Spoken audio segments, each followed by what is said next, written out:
Hay una voz que recorre la noche.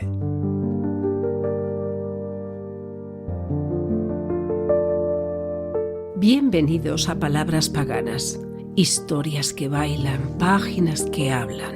Sumérgete en mundos de tinta y papel, donde cada palabra tiene sabor a miel.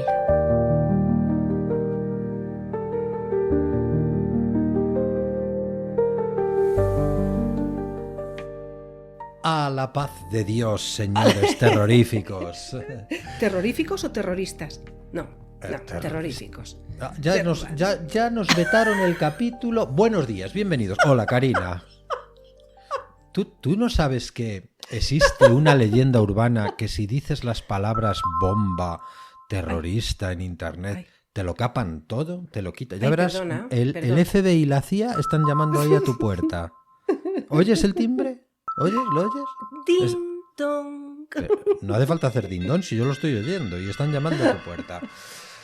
Ay, Bienvenidos, paganos. Qué Vamos nivelón. a por un nuevo capítulo, episodio, y es que estamos programa felices. de palabras Estamos paganas. Pues ¿A estarás que se feliz nos tú. nota Pues yo estoy felices? cabreado como una mona. ¿Por qué? ¿Por la IA? Por muchas cosas. Estoy cabreado por... No, a mí la IA no me ha hecho nada. De hecho, me facilita la vida. Pues yo sí estoy un poquito... Hoy hablaremos de la IA. Hoy, pero antes de que se nos vayan todos, vamos a decir qué es lo que van a tener en el menú, que es... A ver, mira, yo sé que hay muchos de los escritores que con lo que... Es que nos tenemos que mojar. Basta ya de... Vamos. Sí, mira, hay Sí. muchos de los escritores que hemos tenido que quizás se puedan ofender, pero las percepciones son subjetivas y las opiniones son como los culos, cada uno tenemos el nuestro, y mi opinión es que este es uno de los mejores relatos que han pasado por Palabras Paganas. Bueno, a mí me ha gustado mucho. Vale, Y es una voy a- opinión mía personal. Exacto, y voy a decir una cosa para que te despreocupes de esto que piensas de que alguno de nuestros escritores se puede ofender. De todos los relatos que has leído, has dicho que es uno de los mejores relatos que hemos leído. Prácticamente, Santiago. Sí, Te es uno de los encantan mejores todos, te relatos. encantan. Yo lo he leído, tú lo has leído y Claro. coincidimos. Yo sé que Sí. nuestros oyentes también van a coincidir. Sin desmerecer una miaja a Exacto. cualquiera de los que han pasado. De verdad, es que esto no Claro. tiene nada que ver. Pero, Esto es como cuando a un hijo tuyo no le ves feo, es lo mismo. pero es que Julio Puyo, el autor, no es hijo nuestro ni tiene parentesco nuestro. que No, pero es no. un escritor de los nuestros. Bueno, Julio Puyo es espectacular. También le vamos a tener con nosotros, le llamaremos, hablaremos con él. Por lo poco que hemos hablado ya, me parece un ser estupendo. Como escritor, como persona, no le conozco. Espero que algún día se den las circunstancias para que pueda ser así. Con algunos ya les hemos conocido. A Julio no le hemos conocido, pero Sí. me encantaría. No, pero en estas charlas, más lo que hay atrás del micro y tal, yo creo que ya nos vamos conociendo, ¿verdad? Además, Sombras del Canon es un relato con enjundia. Sí, Muy documentado, Sí. con una base real importante, base real en lo que al origen se refiere. Todo lo van a Sí. entender en cuanto lo lean y en cuanto lo conozcan. Tiene que ver con la culpa, con la venganza, con lo sangriento de la venganza, con lo miserable de la raza humana y con lo mejor también de la raza. Bueno, lo van a escuchar, que para qué nos vamos Eso. a liar. Eso, no te enrolles. A ver, que tenías ganas de hablar de la IA. ¿De qué me querías contar de la IA? Y luego damos paso a Sombras. Ay, ¿Qué te ha es que pasado? sal de su cuerpo. No, estoy un poco enfadada porque, claro, imagino que a los autores visuales, gente que trabaja en el mundo del vídeo y tal, les pasará un poco como a mí me está pasando con la IA en lo que a voz se refiere. Vamos a ver. Que tienes ¿cómo es celos posible? de la IA. No, perdona, celos no. Que lo hace mejor que tú, la IA. ¿Me puedes dejar hablar? No, sí, perdón. Gracias. Eso.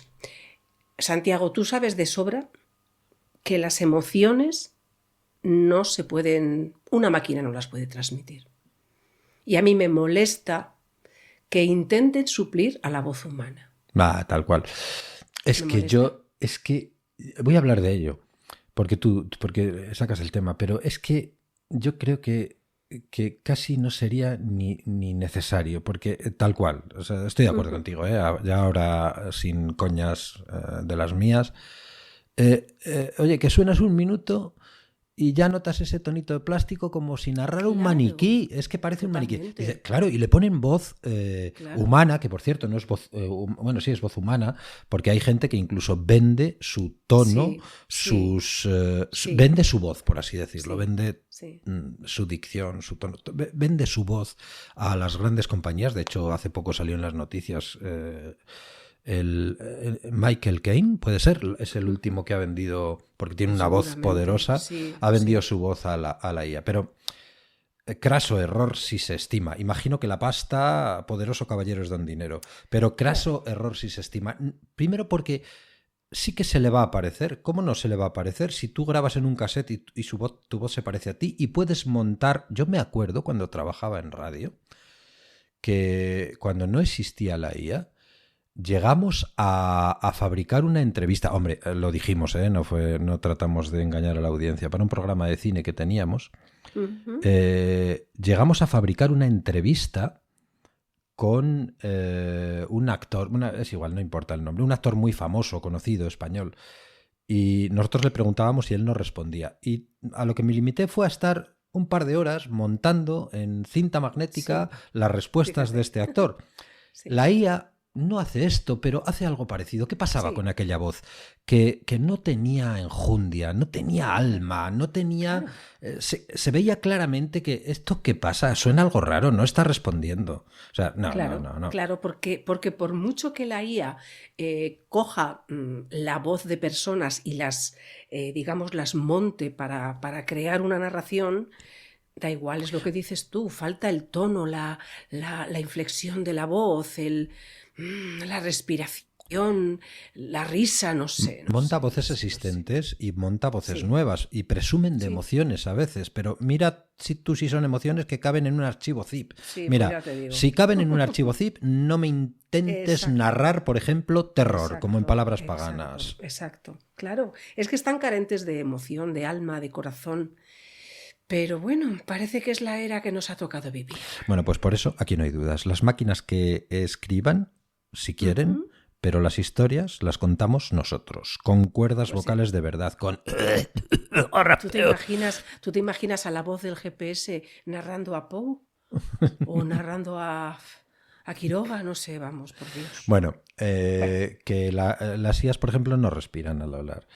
No, ni tosen, ni se ríen. El tabaco, coño. Bueno, venga, vamos. Bueno, vamos a pasar al turrón. Vamos al meollo. Sí, y además yo creo que están esperando sombras del canon.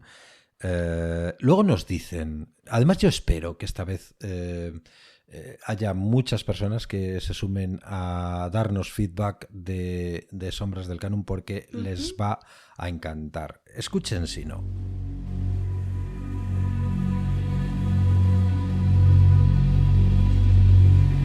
Shkodra, norte de Albania, 1 de febrero de 1953.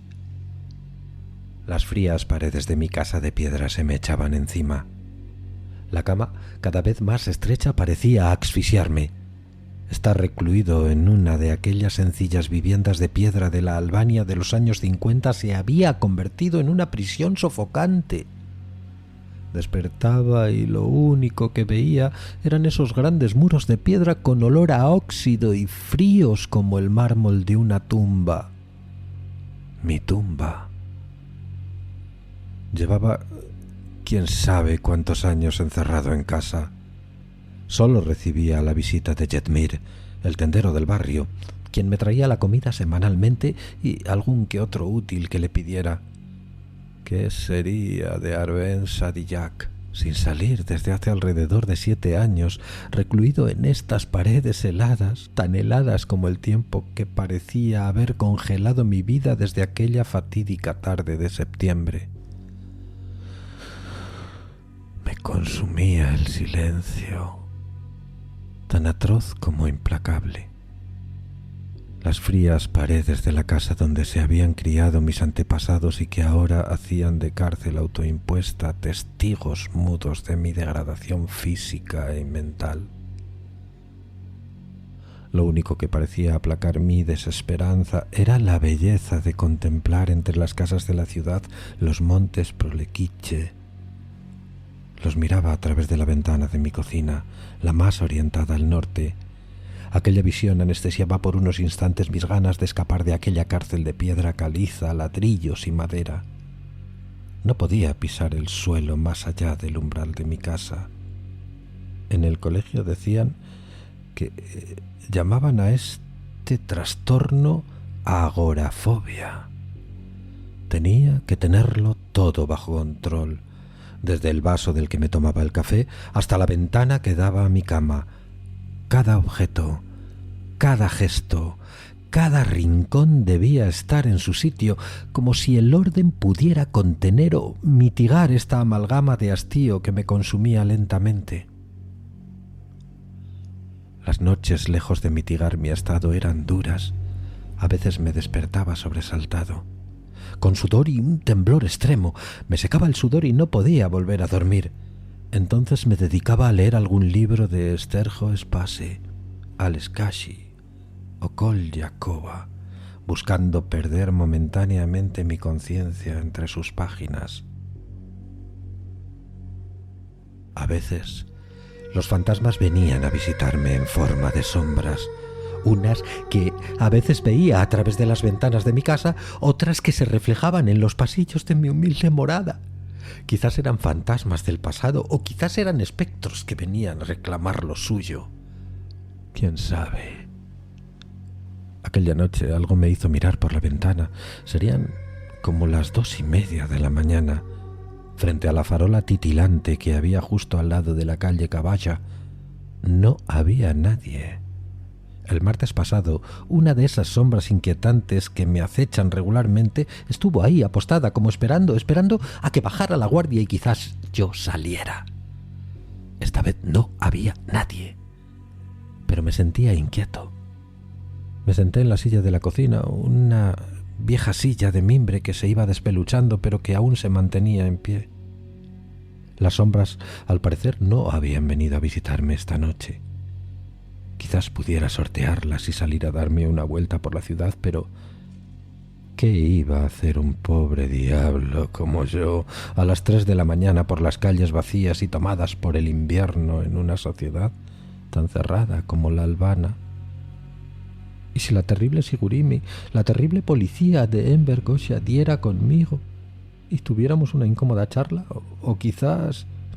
No, Arben, no salgas. Me hubiera cortado un dedo por salir. Aunque no pudiera relacionarme con nadie, a esas horas nadie estaría despierto. Solo quería dar una vuelta, pero algo muy poderoso que me lo impedía. Quizás mi miedo a la Sigurimi, o quizás no. Pasé esa noche dando vueltas por la casa. Las sombras no aparecieron, ni los fantasmas que parecía que me tenían olvidado. Retomé libros que desestimé a los pocos minutos. Estaba hastiado de leer, que era lo único que podía hacer en aquel destierro impuesto o autoimpuesto. Leer y consumirme. Quizás esas sombras, esos fantasmas existían, o quizás no. Quizás solo fueran una proyección febril de mi cabeza.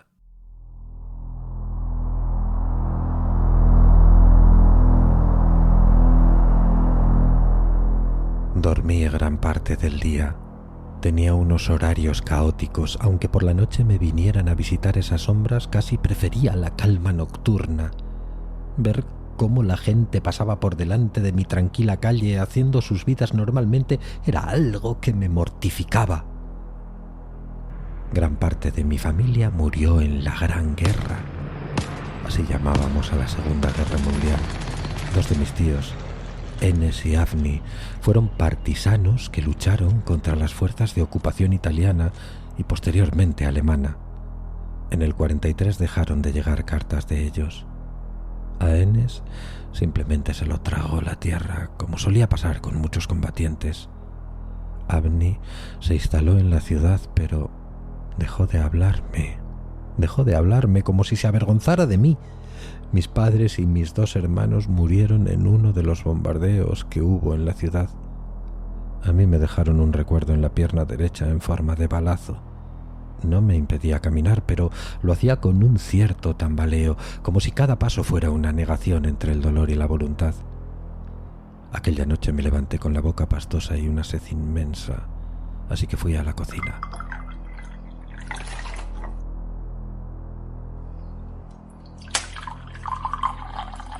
Al volver a la cama se me erizó la piel al ver algo que me perturbó profundamente. En la pared de mi habitación, escrito en rojo, parecía sangre. Aparecía la palabra Kanun. Aquello me evocó un recuerdo terrible. Un zumbido comenzó a crecer en mis oídos como si algo dentro de mi cabeza quisiera estallar. Me quedé inmóvil, paralizado por el miedo, sin saber si seguía soñando o si la maldición había cruzado ya el umbral de lo real. Me desperté sobresaltado. Los sueños se iban acentuando, cada vez más tensos, más amenazantes, como si alguien tuviera urgencia por cobrarme algún tipo de deuda. Miré a la pared. No había nada escrito. Canon, ¿qué significaba? Aquella noche no volví a dormir. Era una palabra que se repetía en mis sueños junto con otras frases amenazantes, casi susurradas. Por suerte mis mecanismos de defensa las iban borrando poco a poco, pero la amenaza permanecía latente como algo que quería ser recordado y me resistía a hacerlo. Volví a revisar las ventanas. Las sombras no habían vuelto, no al menos de momento. Quizás fueran obra de mi mente calenturienta, una distorsión más de este encierro prolongado. Aquel día Yetmir me trajo la comida de la semana: pan de centeno, queso de cabra, tomates secos, un frasco de aceitunas negras y algo de tabaco. Era lo poco que me podía permitir en aquellas circunstancias. Yetmir, ¿esto es todo? ¿Pan duro de centeno, queso mozo y tomates verdes? ¿Nada de carne de oveja? Es todo lo que puedo traerte, y créeme, en deferencia a tus tíos Enes y Avni, que lucharon contra los nazis. Además, sabes perfectamente que no puedo quedarme mucho tiempo aquí. Ya sabes cómo son las cosas. Podrían correr habladurías y la gente dejaría de entrar en mi tienda, susurró el tendero. Lo entiendo perfectamente. Lo entiendo.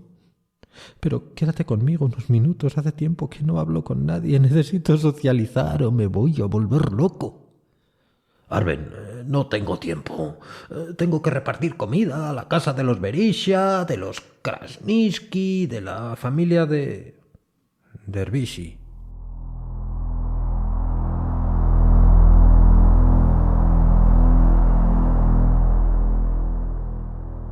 Se hizo un incómodo silencio.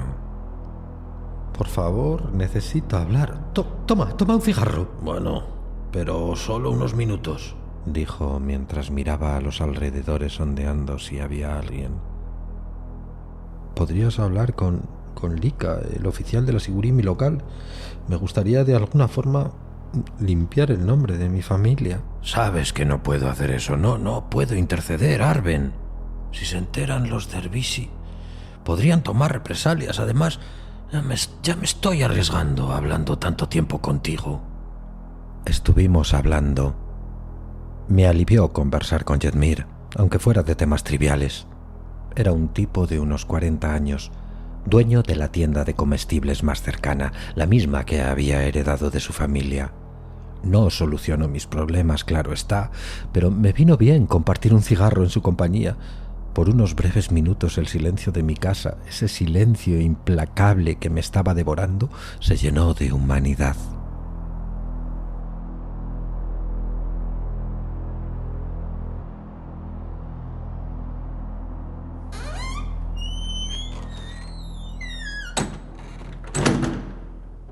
Cuando le acompañé a la puerta de madera y la cerré, la casa se me cayó encima de nuevo, como si mi maldición alargara su brazo y me arrastrara de nuevo con ella. Shkodra era una ciudad muy sencilla, casi como un pueblo grande. La gente se conocía y había un sentido de comunidad y de pertenencia que se respiraba en cada esquina. La vida era muy local, tejida entre saludos, rutinas y rostros familiares. Yo era, junto a mi tío Avni, el único descendiente vivo de mi familia, y echaba de menos salir a la calle, hablar con el zapatero, con la señora que vendía birek en la esquina, con los niños que corrían detrás de una pelota desinflada en la plaza del pueblo. Estuve leyendo Spase, su novela No estaban solos. Me tenía enganchado hasta que me venció el sueño. Aquella noche soñé que caminaba por las calles desiertas de Shkodra. A lo lejos distinguí una silueta. Era una sombra. Al verme aceleró el paso. Yo también lo hice. Al principio con cautela, luego con miedo, hasta que eché a correr. La sombra corría detrás de mí. Tropecé y caí al suelo. La sombra se detuvo frente a mí. Estaba paralizado, aterrado. Entonces se agachó y apretó mi cuello. Me estaba ahogando. Lo golpeé con toda la fuerza que daba la ansiedad, la desesperación de estar siendo asfixiado por algo que carecía de rostro. Poco a poco su apretón se debilitó, sus movimientos perdieron vida y se desvaneció en el frío de aquella calle nocturna de Shkodra, como si nunca hubiera estado allí. Me desperté sobresaltado, jadeando, con la garganta cerrada, pero lo que realmente volvió a cortar la respiración fue ver una vez más la palabra Kanun pintada en la pared de mi dormitorio, esta vez más grande, más viva. El pitido en mis oídos fue ensordecedor, lacerante, tan intenso que me arrancó en esa fase del sueño y me encontré con sangre en el oído. Aquel día estuve con un dolor de oído insoportable, pero más que el oído lo que realmente me perturbaba era la intensidad vertiginosa que iban tomando mis pesadillas. Ni siquiera el sabor amargo del tabaco y ni el ritual de expulsar su humo lento y denso lograban tranquilizarme. Es como si algo estuviera acelerando dentro de mí, como si mi final se precipitara inevitable. Como sin poder remediarlo se fuera consumando mi descenso a los infiernos. Quizás debería aceptar la verdad, aceptar que toda mi familia está muerta, y que para limpiar su nombre, allá donde estuvieran viéndome, yo debería hacer algo que les devolviera la dignidad, el honor, la paz, algo que les calmara más allá de sus tumbas. Pero ¿cómo podía hacerlo si ni siquiera podía salir de casa? Cogí el poco vino que el bueno de Jedmir me había traído en una de sus visitas semanales hará cosa de un mes. Aquella noche necesitaba embriagarme, o no soportaría más mi soledad, el silencio, mis dolencias, la culpa, el ataque de las sombras. Así que con ese poco vino me embriagué, lo suficiente como para que el mundo se desdibujara, lo suficiente como para quedarme dormido en una de las estancias de mi casa sin saber si estaba huyendo o entregándome. Me encontraba en la plaza mayor, y entre los rostros me encontré el de Besnik, de la familia Dervishi. Me acerqué tímidamente a él. «Besnik, ¿cómo va todo?» «Maldito, no deberías estar aquí. No mereces compartir el mismo aire que nosotros». «Besnik, por favor, necesito hablar contigo», dije con los ojos lacrimosos. De repente la gente desapareció y se hizo de noche. El bullicio se extinguió como si alguien hubiera apagado el mundo. Frente a mí volvió a aparecer aquella molesta sombra, esta vez con una más pequeña a su lado. Ambas se quedaron quietas mirándome en silencio, como si esperaran algo de mí. Entonces el aire las desvaneció. Volví a despertarme sobresaltado, con temblores y sudor frío. En la pared Justo enfrente de mi cama estaba aquella sombra. Permanecía inmóvil. Yo tampoco podía moverme. Sentía su mirada clavada en mí, como si me atravesara. Entonces habló. Su voz era grave, firme, como si viniera de un lugar que no pertenece al tiempo. Si quieres estar con tu familia, deberías de limpiar su sangre con la tuya. Aún así, eso no te serviría para estar donde están ellos. Se quedó un momento callado, mirándome fijamente. Fueron unos segundos tensos donde el aire parecía haberse detenido. Se podía cortar la tensión con un cuchillo. Solo puedes limpiar tu sangre obedeciendo a la ley de Canun. Me desperté sobresaltado. No iría donde ellos limpiar su sangre con mi sangre. Quizás mi existencia en este mundo fuera una aberración. Seguir la ley del Canun. Parece irónico, pero la visita de aquellas sombras me había convertido en una especie de sombra más. Un paria, un delincuente, un don nadie. Apenas quedaba algo de mí, solo era una sombra de lo que fui. Arben Sadillac, aquel chico vital con hambre de mundo, con sueños que ardían en los ojos. Había quedado una silueta vacía, una víctima de las circunstancias, una sombra de lo que quería ser y de lo que fue. Pasó una semana en la que fui asimilando mi situación. Al parecer, las sombras habían dejado de visitarme. Me estaría volviendo loco. ¿Serían fruto de mi imaginación? Quizás al enfrentar la realidad estaba empezando a aceptar mi destino. Tal vez si dejara que la ley actuara me liberaría de esta prisión, una prisión que por otra parte me estaba enloqueciendo. Los viejos ancestros, al fin y al cabo, la habían aplicado durante siglos. No deberían de estar tan equivocados. Así ha funcionado nuestra sociedad, con sangre, con silencio, con obediencia. Aquel miércoles Yetmir me dijo que había intentado hablar con el señor Lika, el jefe del Sigurimi, pero que no pudo sacar nada en claro. Aquella noche fui caminando por la casa, me senté a leer a espase. Al cabo de un rato, algo me hizo apartar mis sentidos sobre las letras del libro.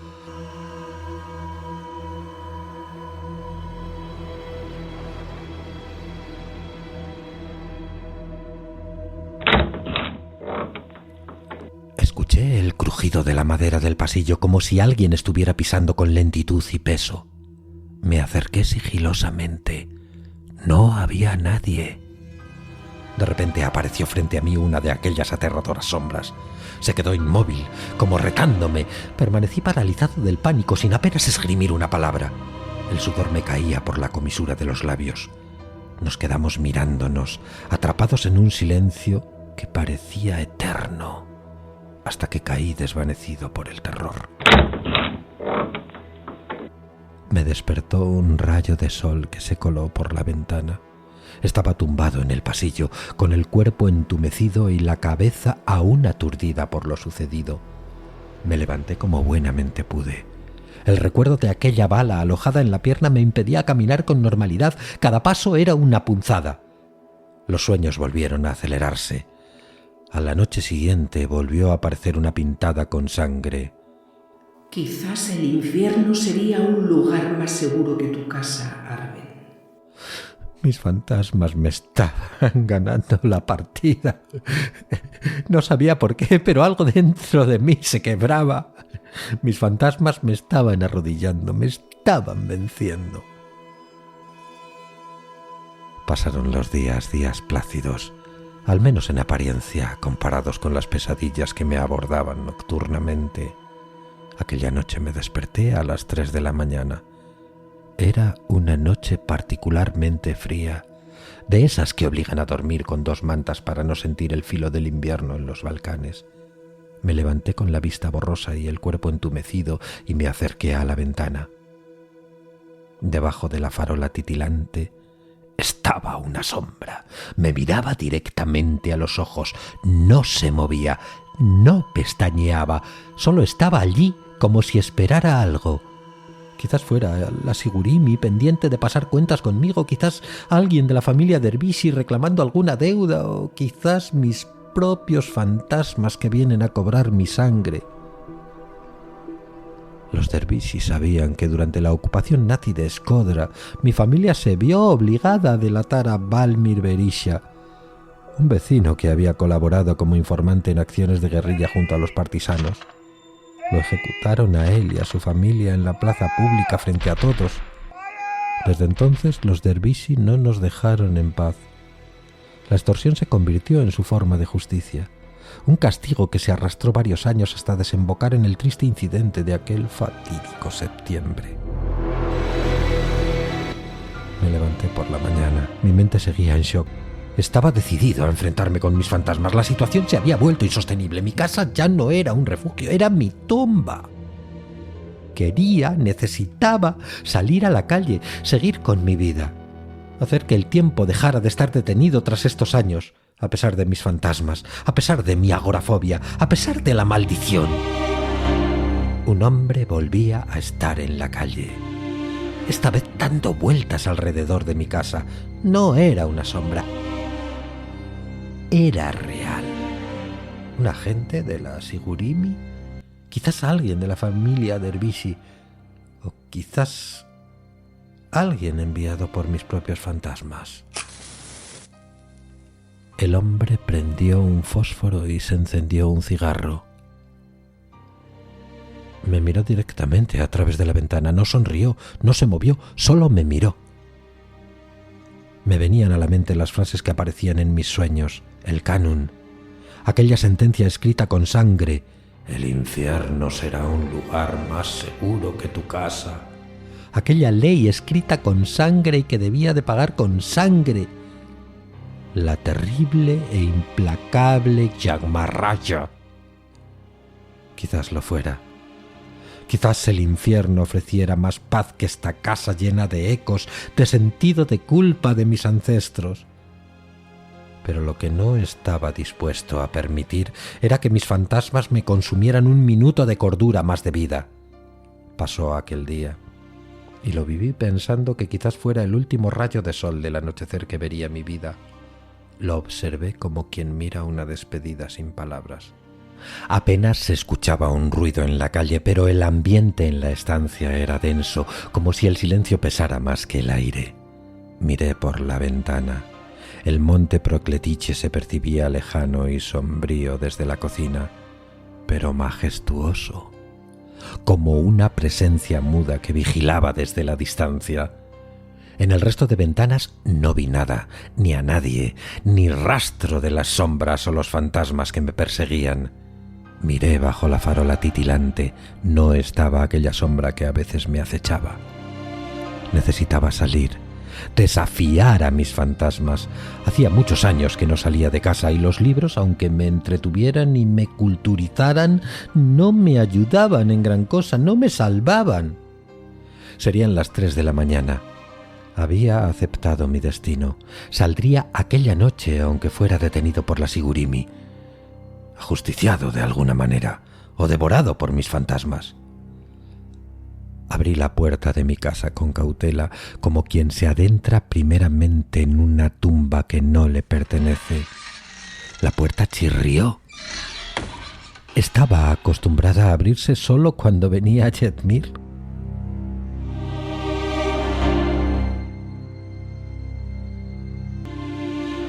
Puse mi pie izquierdo sobre la baldosa del pequeño jardín. Fui tambaleándome poco a poco hasta que salí a la calle. Era la primera vez que mi sombra se proyectaba en el suelo de la calle Riuga Biachader. El poder andar a pesar de mi herida de bala por aquellas calles que me habían visto crecer y los años de duelo dolían más que mi pierna.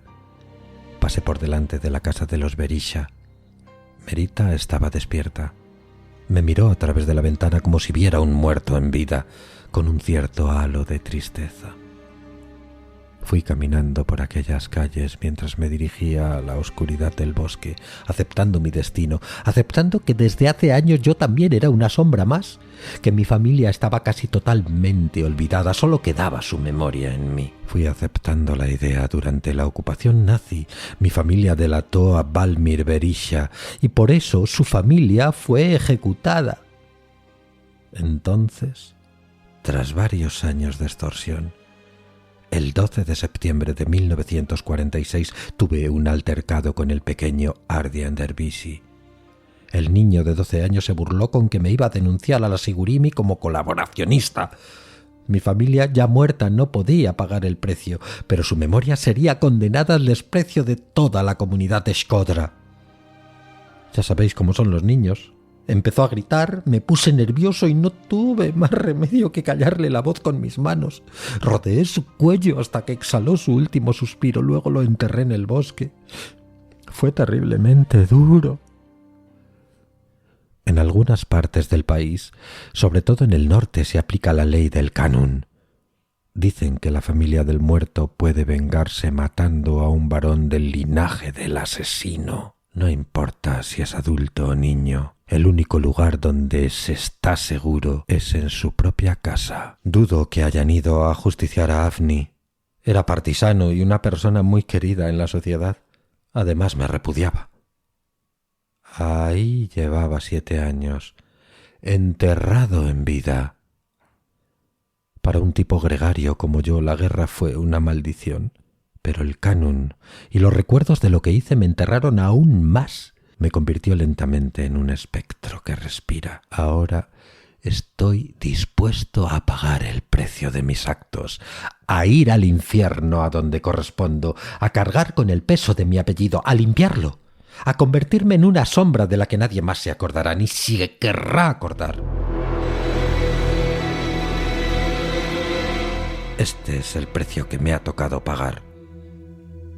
Y mientras me adentraba en el bosque, una sombra se abalanzó sobre mí.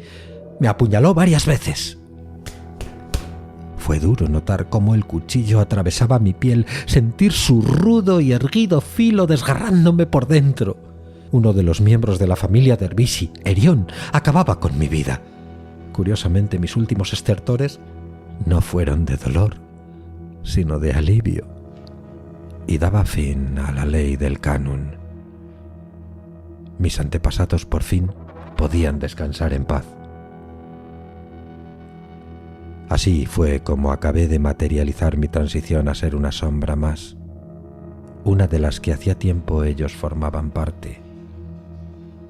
En una tierra diezmada por una cruenta guerra, el Kanun se hizo ley en mí, y como representante de la familia Sadiyak, proscrito de mi sociedad por mis acciones y circunstancias, mi apellido descansó en una tumba sin nombre afuera del cementerio de Renochat, donde nadie llevaba flores, donde ni el aire se atrevía a aparecer.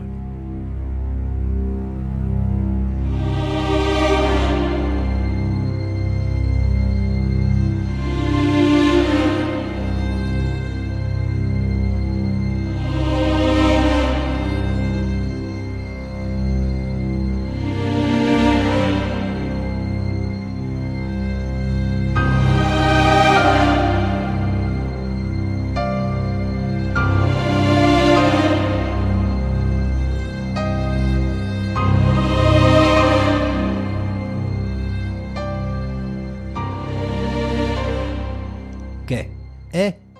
Pues mira, ¿Qué? que tanto hablar de la IA me ha dado la tos, ¿ves? Mira, se ha grabado la tos. Anda, tos. Ahora, anda, IA. Ahora vas y toses. Ahora vas y toses tú. Ahora si eres capaz de toser como yo, ¿no te fastidia? Ahora vas y me toses. Es verdad, hombre. Dilo de Vamos sal a de dar su un cuerpo, voto. por favor, que ya lo Sal de su espero. cuerpo.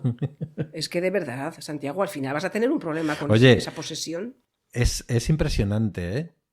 Y yo voy a decir una cosa. O sea, el relato me ha encantado. Pero ¿y las palabritas que te has tenido tú que marcar? Sí, pero bueno, eso que se las marque la IA. Bueno, la IA a lo mejor eso sí se lo marca mejor. Por el amor de Dios. Yo veía la angustia del personaje entre esas cuatro paredes según lo iba narrando. Sí, sí, sí. Y Está espero que nuestros oyentes, haber dado el do de pecho haya significado que nuestros oyentes también lo hayan percibido. Yo creo que sí. Sí. Un ¿Y relato qué que te merece parece, mucho. Santiago, si les invitamos, pero por favor, escuchadme, escuchadle, escuchadnos, público, ¿por qué no nos ponéis en comentarios qué pensáis vosotros de la voz con inteligencia artificial? A mí Por me ejemplo, aquí en los comentarios, me abajo, en los gustaría comentarios saberlo, sí. del podcast, ¿Y aquí donde está el podemos reproductor, leerlos? un poquito Ujú. más abajo, hay un sitio donde pone Ay, mensajes. Pon tu exacto. mensaje, dinos qué te parece. Claro, Los mencionaremos en la próxima emisión de Palabras Paganas. claro, Vamos a hacer un resumen con todos vuestros comentarios en el exacto. próximo programa. Estaría muy bien eso, sí. Creo que Julio está esperando. Tiene que estar harto de nuestro rollo. Vamos a recibirle. Julio Puyo Méndez es un escritor y poeta nacido en l'Hospitalet de Llobregat. Obrero de corazón y alma inconformista, encontró en la literatura un refugio y una forma de resistencia. Autor de La religión de los suicidas y Manjares para los corderos y para las bestias, su obra transita los territorios del dolor, la culpa, el deseo y la redención, siempre con una voz cruda, visceral y profundamente humana. Su escritura, que mezcla poesía, realismo sucio y un trasfondo pagano, se ha consolidado como una de las más intensas y oscuras del panorama literario independiente. Julio, muy buenas. Muy buenas, Julio. Buenas. Oye, Muy buenas. antes de nada, pega bien lo de pagano. Bueno, sí, se podría considerar que sí, porque A ver. te encuentro una cosa, que todo el mundo que me lee, cada uno me dice una cosa distinta, entonces, pues, bueno. Tú date cuenta que teníamos que tirar para casa y el branding es el branding y teníamos que meterlo. Vale. Karina lo ha llevado muy bien, lo ha sabido traer y mira, no sabes dónde te metes, Julio. Que Vale, sí, vale. di que sí, de que sí sabes, di que sí. Somos paganos, pero muy buenos. Oye, es un placer de verdad hablar contigo. Sí. Sé que se lo digo a todo el mundo, ya me van a decir los oyentes el pesado este, pero es que... El bien queda. No es bien queda. Me parece un acto de generosidad por parte de los Sí. autores, por parte tuya, Sí. Julio, que estéis con nosotros, que nos dediquéis este tiempo y que podamos hablar de vuestro trabajo, de vuestra obra. Así que enormemente agradecido, Julio. Bueno, igualmente agradecido de que me deis este espacio para un poco mostrarme ante el público y bueno, y contento de estar aquí con vosotros, compartiendo Muy bien. charlas. Joder, qué bien. Oye, una cosa. En la religión de los suicidas, el título, bueno, ya es toda una declaración. Sí. ¿Crees que hay algo sagrado en el acto? Esto es, te va a explotar la cabeza. ¿Crees que hay algo sagrado en el acto de rendirse, en la desesperación como forma de fe? Bueno, yo creo que más que sagrado, creo que hay algo de muy humano. O sea, creo que la gente que se rinde, por así decirlo, se dice, bueno, es que cuando una persona se suicida, cuando una persona se rinde, es que es débil, es una persona que ha sucumbido.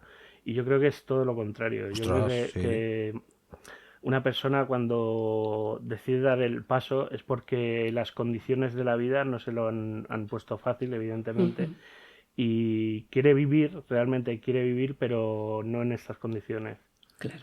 Entonces yo creo Sí. que una persona que da ese paso, que se Es que- rinde, por así decirlo, Es que fíjate que nosotros es una persona valiente. tendemos a frivolizar cuando hablamos del terror, pero a veces hay que ponerse serio, como en esta ocasión, yo creo. O sea que estoy totalmente de acuerdo contigo y estoy de acuerdo contigo que lejos de cobardía es todo lo contrario. Hay que tener un gran valor. No digo más. Sí. Julio, tu literatura parece escrita con las entrañas. No sé si alguna vez te lo han dicho. ¿Qué lugar ocupa el dolor en este proceso creativo, en tu proceso? ¿Es una herida que sangra o es ya una cicatriz para recordar? Bueno, es un poco de todo. Es una herida que sangra constantemente y que tapas, pero sigue sangrando. Y a la vez es una cicatriz que te enseña, pues, un poco el camino de la vida. Entonces, mi obra se basa mucho en esto, en las cicatrices del día a día y bueno, en esas heridas que se tapan y nunca Sí. se terminan de cicatrizar. Vaya. La verdad es que te iba a decir que te iba a explotar la cabeza, pero a mí me estás dejando cenado, como decía mi padre.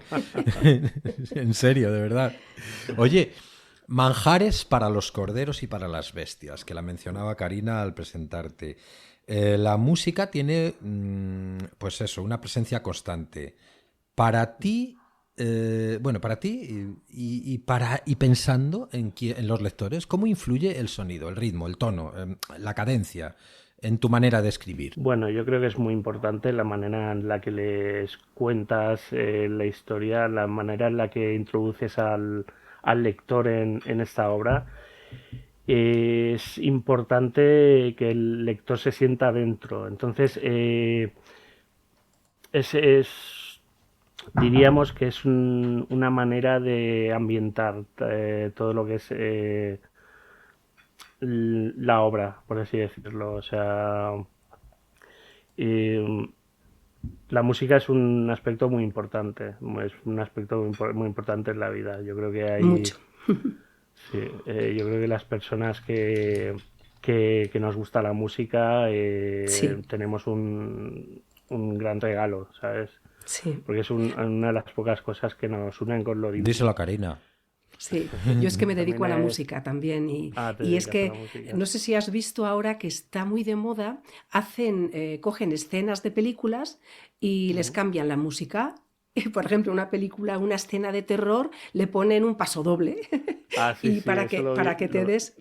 Está muy bien, porque te das perfecta cuenta de que la música lo es todo en la Bueno, yo le pongo a Nina Simone a nuestras promos. Sí. Oye, y otra cosa, en muchas entrevistas hablas de la locura como paisaje cotidiano, ¿no?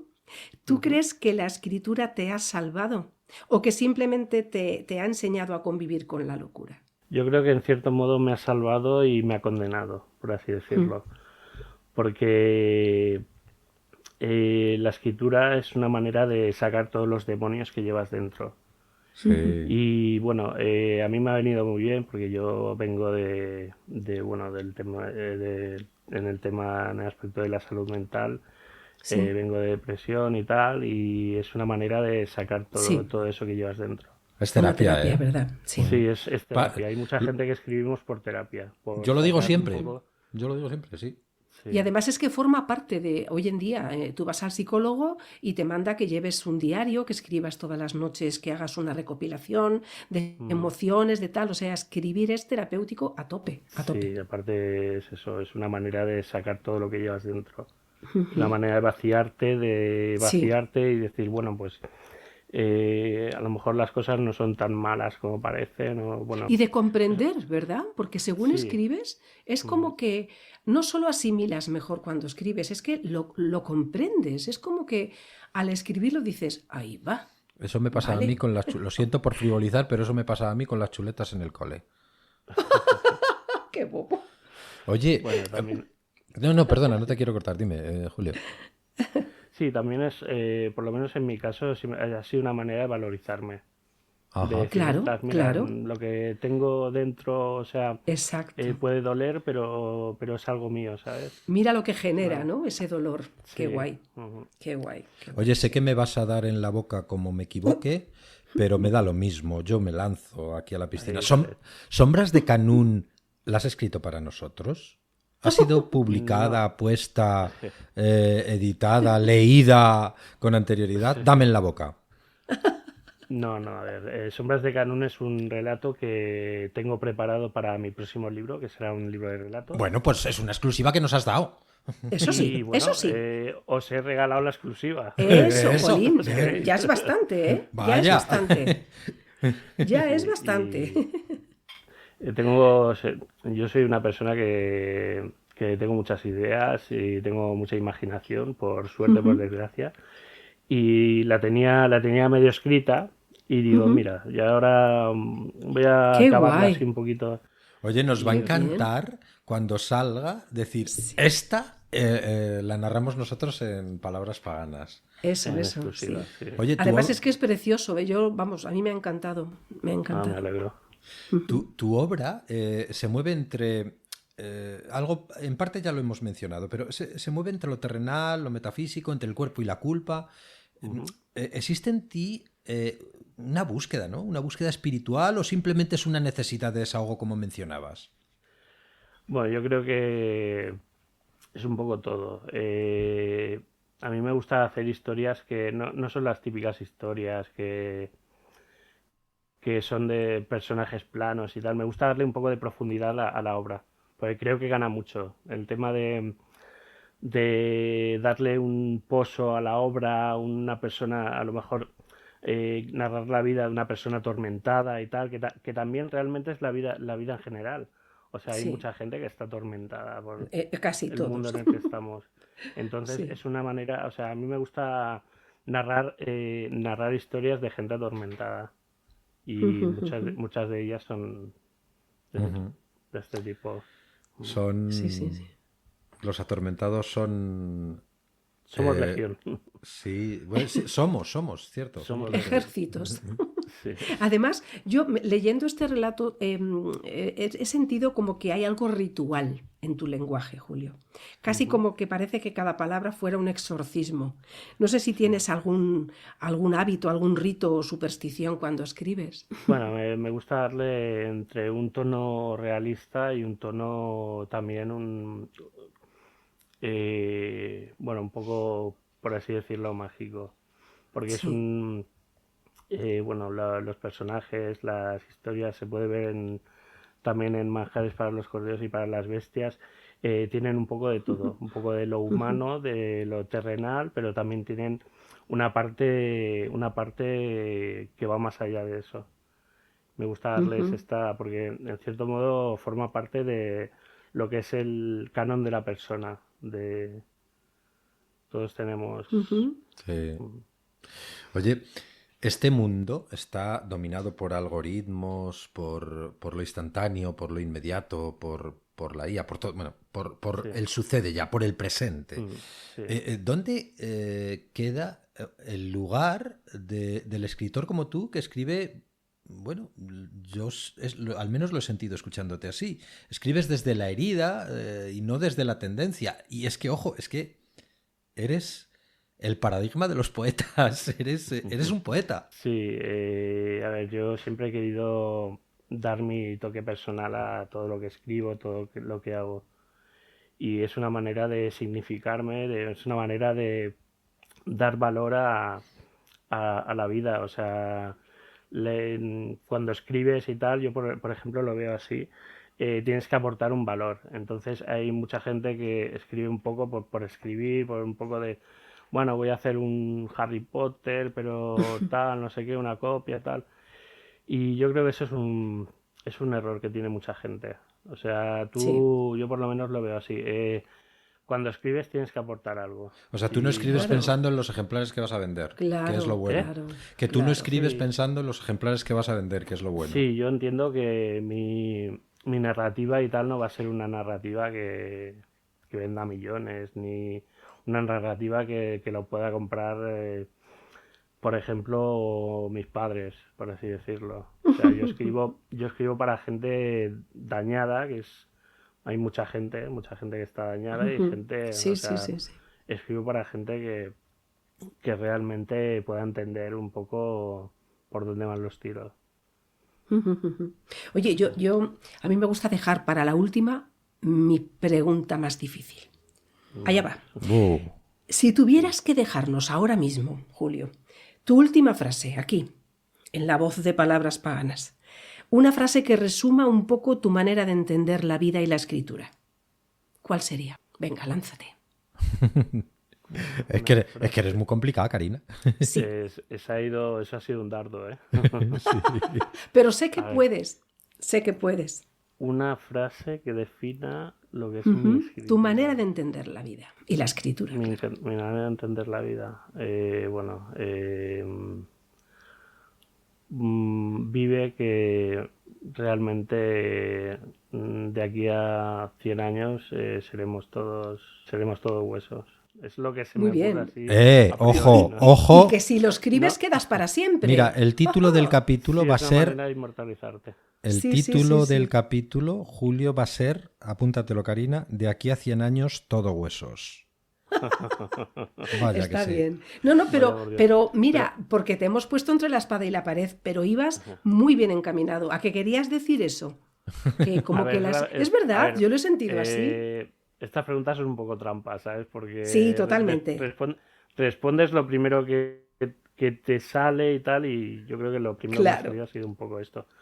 Para condensar un poquito todo lo que es la amalgama Sí, sí, de ideas y tal que... Oye, a mí me sí. pareces, ya no hay más preguntas, ya relájate, ya te puedes echar un cigarro, beberte un whisky. Vale, vale. Estamos en hora, Un no vaso hay de niños leche. escuchándonos, pero a mí me pareces un tipo muy interesante y profundo y me da la sensación que el éxito está al otro lado de la puerta y que está llamando, ¿eh? Porque creo que, y sobre todo después de echarle un vistazo a tu narrativa, porque solo le hemos podido echar un vistazo con el relato, creo que el éxito es tuyo. Y que tienes 2 seguidores Bueno. más. Ah, muchas gracias. Bueno, el éxito también es relativo. Yo me conformo con que haya gente que le guste lo que escribo, que se sienta identificada con Claro lo que que sí. escribo. Y bueno, y si tiene que llegar a algo, llegará. Y si no tiene que llegar, pues mira, es una manera de exorcizarme y Claro que sí. estoy bien, me siento realizado escribiendo y aquí estamos. Julio, muchísimas gracias. Muchas Gracias a gracias. vosotros y bueno, me alegro de haber podido tener esta charla con vosotros, de haber conocido vuestro canal y Sí. cuando tenga algún poquito de tiempo os escucharé más Sí, seguido. mira, salvado por la campana. Sí. Pero Estamos Karina, en contacto, quita las sí. alertas del teléfono, por Dios. Oye, que no es la mía, que no es mía. Pero es una manera de liberarme de la culpa. Gracias, Julio. ¡Ah, es tuya! A mí ya me la ha liado el gato. Qué lástima. Nella nebbia la morte sussurra il mio nome, ali nere sfiorano il mio cuore insonne. ¿Qué? ¿Era un gran tipo o no era un gran tipo, Karina? Sí, lo es, no lo era, lo es. No digo Y lo va era a porque seguir ya siendo. ha estado con nosotros, ya se nos ha ido y digo era. Sí, yo, ¿sabes que yo albergo la esperanza con todos nuestros paganos, escritores paganos, de volver a encontrarnos, llamar a su puerta? No sé, a lo mejor se les ha subido la fama luego a la cabeza y dicen que no, yo creo que no. Yo creo que no porque son gente muy generosa, pero ¿Sabes lo espero... que estaría guay? Dale. Que ahora que llegan las fechas navideñas hiciéramos una cena navideña con Que todos aquí no hay navideña, ni evento navideño, que es un programa de terror, pero vamos a ver. Y repartimos cestas. Que no. Aquí el protagonista no es no es Santa Claus, es Satan Claus. Es el el antinavidad más grande que conozco, de verdad. Pues que sepas que a mí me encantan. No, pero si yo no digo que no me encante, pero este es un programa de terror, no es de Navidad. Oye, De aquí no vamos a terror, de novela meter... negra, de ciencia ficción, Sí, porque... incluso de Navidad. Hay relatos terroríficos. Oye, mira, eso sí que me apetece. Un relato terrorífico navideño. Que los hay. Búscalo. Oye, el fantasma de la Navidad no es que sea terrorífico, pero bueno, se puede. Oye, dar un toque. búscalo. Vale, Búscalo porque jefe. no sé si nos dará tiempo a escribirlo. Bueno, amigos, Oye, podemos recurrir a nuestro escritor de cabecera. por supuesto, para eso lo tenemos. Díselo. Tú que le tienes Ahora mismo agendado. voy. Ahora mismo voy. Por Oye, no, favor, en serio, gente. propónselo, ¿eh? Un relato terrorífico navideño. Ostras, me ha molado. Me has convencido. O para el curso que viene podemos a lo mejor organizar el concurso en Navidad. Que no, Leñe, no te pases, no te me vengas arriba. No, pero en serio, tú que conoces mejor que yo al escritor, ese que nos escribe cosas de vez en vez, díselo, porfa. Ay, qué pesado. Vale, se lo digo. Cuando el reloj se detiene, algo oscuro despierta. Este es el minuto maldito. Dicen que cuando el sol cae sobre los campos del norte y el viento se detiene, Se escucha un canto que no es de este mundo. Lo llaman el crespín, un ave que llora entre los maizales. Los viejos del pueblo dicen que fue una mujer traicionada, quemada viva por celos, que antes de morir lanzó una maldición. Ni vivos ni muertos hallarán descanso cuando escuchen mi voz. Desde entonces el crespín canta. Su sonido parece el lamento de un humano, una mezcla entre llanto y gemido. Algunos aseguran que si respondes al canto, el ave baja y te observa con ojos rojos como brasas. Al amanecer solo queda el eco y un cuerpo sin alma, con una mirada perdida hacia el cielo, porque el crespín vive en cementerios y solamente canta cuando alguien está por morir. El minuto ha terminado, pero la maldición sigue contigo.